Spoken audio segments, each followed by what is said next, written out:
আজকের ভিডিওটা আমি বিশেষত অভিভাবকদের জন্য বানাচ্ছি যাদের সন্তানরা স্কুলে পড়ছে বা কলেজে পড়ছে বা শিক্ষার সাথে জড়িত হয়ে আছে। শিক্ষা মানে ছাত্র অবস্থায় আছে।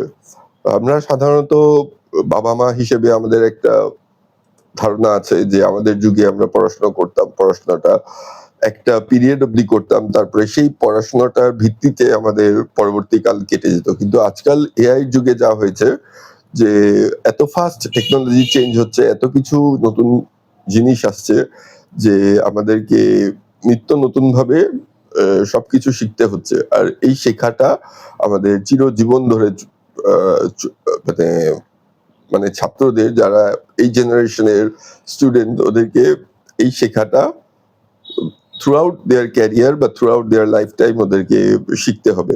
নতুন, নতুন জিনিস শিখতে হবে, নতুন, নতুন জিনিস শেখার আগ্রহ থাকতে হবে। নাহলে তারা পিছিয়ে পড়বে। তো আমাদের আ এ মানে কি করণীয় আছে এতে? মানে অভিভাবকদের এ সেক্ষেত্রে কি করণীয় আছে? আমরা এই জিনিসটা লক্ষ্য রাখতে হবে যে আ শিক্ষাটা যাতে একটা স্ট্রেসফুল ব্যাপার হয়ে না দাঁড়ায়। কারণ শিক্ষাতে মানে পড়াশোনা করে যাতে আ ছাত্রছাত্রীরা কিংবা আপনাদের সন্তানরা যাতে আনন্দ পায় এই এই জিনিসটার উপরে আপনারা লক্ষ্য রাখবেন। কারণ যদি যেই জিনিসটায় মানুষ আনন্দ না পায় সেটা সে বেশি দিন করতে পারে না।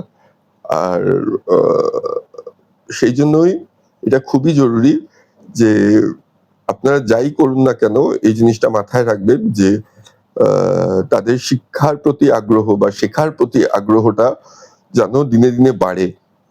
এমন কিছু করবেন না যাতে তাদের আ শিক্ষাটা শুধু আ স ম্যাট্রিকের মার্কস, স্কুল ফাইনালের মার্কস বা হাই সেকেন্ডারি মার্কস বা ইঞ্জিনিয়ারিং এ পাওয়া অব্দি সীমিত হয়ে থাকে।